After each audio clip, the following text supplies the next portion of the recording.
진짜 한국이 100년도 안 되는 시간 안에 전쟁의 폐허에서 세계 정상급 국가로 올라섰다고 레딧에 한 게시글 해서 이 문장을 처음 봤을 때 저는 순간 믿기지 않아 스크롤을 멈췄습니다. 댓글에는 놀라움과 궁금증, 때로는 의심이 가득했죠. 그렇게 작은 나라가 직접 가봤어?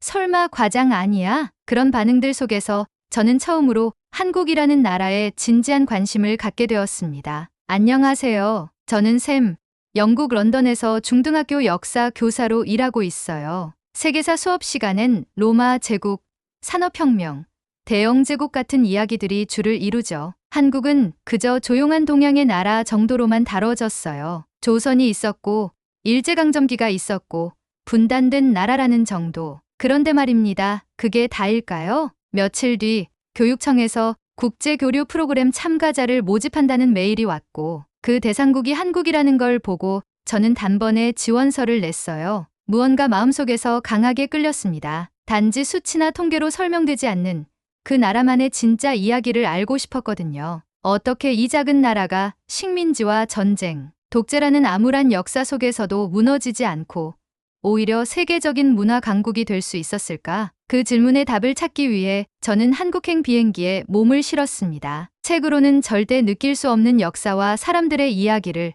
직접 보고 듣고 느끼고 싶었으니까요. 사실 저는 항상 역사는 승자의 기록이라는 말을 믿어왔습니다. 그래서인지 세계사의 중심은 늘 유럽, 미국 혹은 고대의 대제국들이었죠. 한국처럼 한반도 끝자락에 위치한 작은 나라가 역사의 중심에 우뚝 섰다는 사실이 낯설게 느껴졌어요. 한국에 대해 처음 흥미를 느끼게 된 건 단지 경제 성장 때문만은 아니었어요. 그보다도 절대 무너지지 않는 생존력이 저를 사로잡았죠. 침략을 당하고 분단되고 전쟁과 독재를 겪었지만 그 모든 것을 뚫고 지금의 모습을 이뤄냈다는 게 믿기지 않았습니다. 비행기를 타기 전 저는 한국에 대해 할 수 있는 많은 정보를 찾아봤습니다. 광복절, 6.25 전쟁, 한강의 기적, IMF, K컬처까지. 그런데 아무리 자료를 읽어도 뭔가 결정적인 이해가 되지 않았어요. 그냥 머리로만 아는 느낌?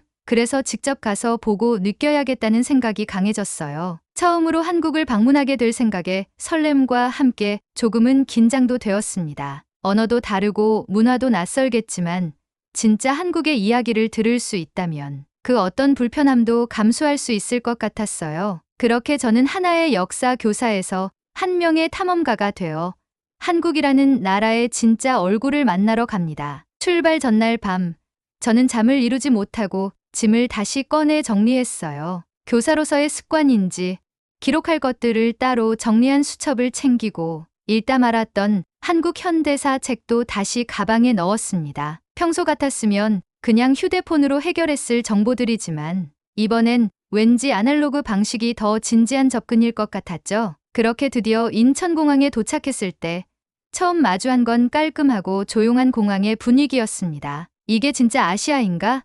싶을 만큼 정돈된 환경과 체계적인 시스템에 놀랐죠. 그런데 그보다 더 인상 깊었던 건 공항 직원들의 태도였어요. 말은 통하지 않았지만 눈빛과 몸짓, 그리고 표정만으로도 환영합니다라는 따뜻한 기운이 전해졌어요. 순간 머릿속을 스친 생각이 있었습니다. 이 나라는 생각보다 훨씬 강하고 훨씬 친절하구나. 이건 단순한 첫 인상이 아니라 앞으로 펼쳐질 여정의 시작이란 걸 직감할 수 있었어요. 그렇게 저는 한국이라는 나라에 대해 가지고 있던 모든 고정관념을 하나씩 내려놓기로 결심했습니다. 이 여행은 단순한 견학이 아니라 이해라는 이름의 탐험이 될 거라는 예감이 들었으니까요. 첫날 밤 서울 시내의 조용한 호텔방 창가에 앉아 바깥 풍경을 바라보았습니다. 형형색색의 간판들, 늦은 시간까지 분주한 사람들, 그리고 멀리서 들려오는 지하철 소리까지 모든 것이 새로웠고 생동감 넘쳤습니다. 그런데 그 가운데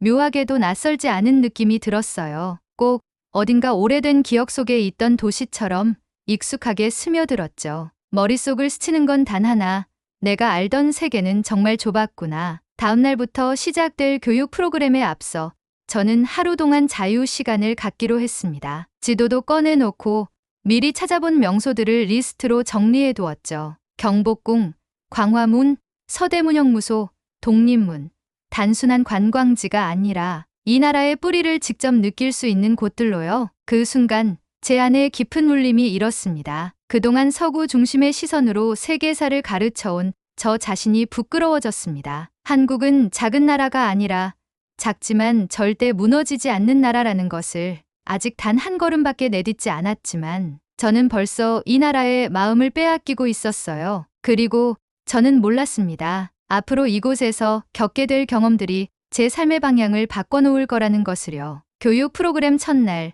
저는 서울 도심의 한 고등학교를 방문하게 되었습니다. 정문에 들어서자마자 보인 건 또렷한 교복을 입고 질서정연하게 움직이는 학생들, 그리고 밝게 인사하는 교사들의 모습이었어요. 굿모닝 하고 외치며 인사를 건네는 학생들의 태도에서 이 나라가 얼마나 교육을 중요하게 여기는지 피부로 느껴졌습니다. 저는 영국에서 교사로 15년을 넘게 일했지만 이렇게 학습과 예절이 자연스럽게 결합된 환경은 처음이었습니다. 교실 벽에는 독립운동가들의 사진이 걸려 있었고 수업 중에는 학생들이 한국 근현대사에 대해 발표를 하는 모습이 인상 깊었죠. 한 여학생은 유관순의 일기를 인용하며 이렇게 말했어요. 우리는 작지만 결코 약한 나라가 아닙니다. 역사 속에서 늘 싸우며 버텨냈고 지금도 마찬가지예요. 그 말이 마음속에 깊이 꽂혔습니다. 저는 이곳에 와서야 진짜 역사 교육이 어떤 의미를 갖는지 깨달았어요. 단지 시험을 위한 지식이 아니라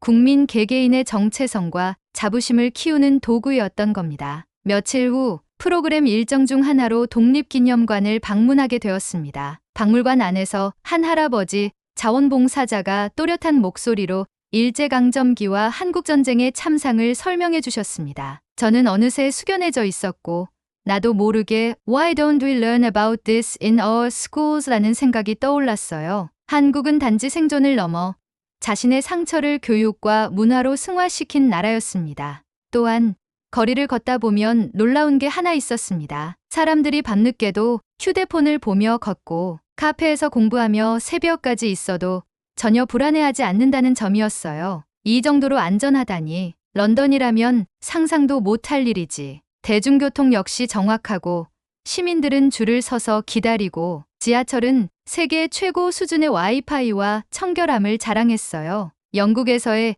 지하철 스트레스가 생각나 잠시 웃음이 나올 정도였죠. 그리고 이 모든 경험이 쌓일수록 한국이라는 나라가 단순히 기적적으로 성장한 나라가 아니라 오랜 시간 인내하고 끈질기게 준비해온 깊이 있는 나라라는 걸 실감하게 되었습니다. 하루는 교육 프로그램 일정 중 자유 탐방 시간이 주어졌고 저는 혼자 남산을 올랐습니다. 서울 시내가 한눈에 내려다 보이는 그곳에서 마치 타임머신을 탄 듯한 기분이 들었어요. 초현대적인 도시 풍경 한가운데 조선시대 성곽이 고스란히 보존되어 있는 모습, 역사와 미래가 공존하는 나라라는 말이 바로 이런 걸 두고 하는 말이겠죠. 하산후 근처 한 식당에 들러 점심을 먹었는데 제가 자리에 앉자마자 김치, 나물, 장조림, 미역국 등 무려 8가지 반찬이 기본으로 나왔습니다. 음식 하나하나가 정성이 가득했고 주인 아주머니는 저를 외국인이라며 특별히 더 챙겨주시기까지 했죠. 더 필요한 거 있어요? 김치 더 줄까요? 낯선 이방인에게도 스스럼없이 마음을 여는 그 따뜻함은 그 어떤 도시에서도 느껴본 적이 없었습니다. 또한 한국에서 만난 선생님들과 교육 관계자들은 너무도 열정적이고 성실했어요. 자신들의 수업 방식과 교재를 공유하면서도 끊임없이 당신 나라는 어떻게 가르쳐요? 라고 질문하며 배우려는 자세를 잃지 않았죠. 교류 프로그램의 취지가 그 어느 때보다 진심으로 와닿았습니다. 가장 인상 깊었던 건 아이러니하게도 지하철역 화장실이었어요. 세상에 공공 화장실이 이 정도로 깨끗하다고 저는 그저 놀랄 수밖에 없었습니다. 그 작은 디테일 하나하나에서 이 나라의 시민의식과 시스템의 정교함을 실감했죠. 한국은 더 이상 알 수 없는 동양의 나라가 아니라 오히려 제가 살아온 세상보다 몇 걸음 앞서 있는 곳이었습니다. 그리고 그 안에는 수많은 사람들이 쌓아온 노력과 인내, 자긍심이 고스란히 담겨 있었어요. 한국에 온 지 어느덧 10일째 되는 날이었어요. 그동안 경험한 모든 것이 좋았고 저는 거의 한국에 대한 신뢰와 존경심으로 가득 차 있었죠. 그러던 어느 날 예상치 못한 일이 벌어졌습니다. 그날은 프로그램 참가자들과 함께 전통시장을 탐방한 날이었어요. 활기찬 분위기 속에서 저마다 간식도 사고 기념품도 사며 즐거운 시간을 보내고 있었습니다. 그러던 중 저는 시장 골목 어귀의 작은 분식집에 들어가 떡볶이와 순대를 시켰죠. 한국의 대표적인 길거리 음식이라고 해서 꼭 먹어보고 싶었거든요. 그런데 음식을 거의 다 먹어갈 즈음 옆 테이블에서 중년 남성이 저를 뚫어지게 쳐다보더니 갑자기 다가와 무언가를 빠르게 말했습니다. 당황한 저는 sorry라고 물었고 그는 저를 가만히 쳐다보다가 다시 돌아갔습니다. 주변 사람들 몇몇은 저를 힐끔힐끔 쳐다봤고 저는 그 자리에 얼어붙은 듯 앉아있을 수밖에 없었어요. 내가 뭔가 잘못했나?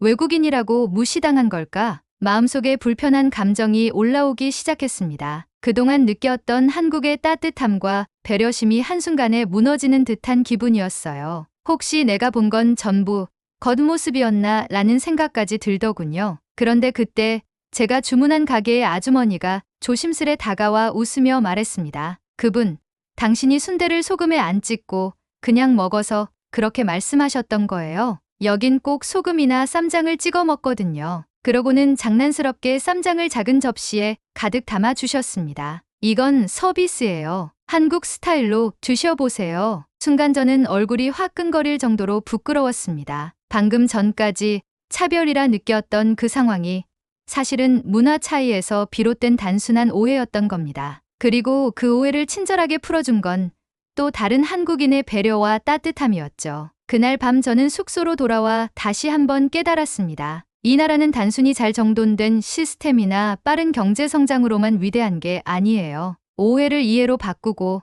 낯선 이에게도 손을 내미는 수많은 평범한 사람들이 이 나라를 진짜 강하게 만들고 있었습니다. 순간의 오해였지만 그 일이 제게 남긴 여운은 생각보다 깊었습니다. 단순히 음식 하나를 어떻게 먹느냐의 문제가 아니라 제가 얼마나 다름을 두려워하고 있었는지를 깨닫게 해준 계기였죠. 이후 저는 한국에서 사람들을 바라보는 시선이 달라졌어요. 지하철에서 자리를 양보하는 노인의 몸짓, 편의점에서 정중히 인사하는 대학생 아르바이트생, 그리고 길을 몰라 헤매는 저에게 직접 동행해준 아주머니까지 그 모든 행동들이 이제는 그저 친절이 아니라 한국이라는 사회가 가진 근본적인 힘처럼 느껴졌습니다. 며칠 후 저는 프로그램 마지막 일정으로 한국의 한 중학교에서 특강을 하게 되었어요. 주제는 역사의 힘, 그리고 미래였죠. 저는 강연 중간에 이렇게 말했습니다. 한국은 단순히 과거를 극복한 나라가 아닙니다. 그 고통의 시간을 기억하며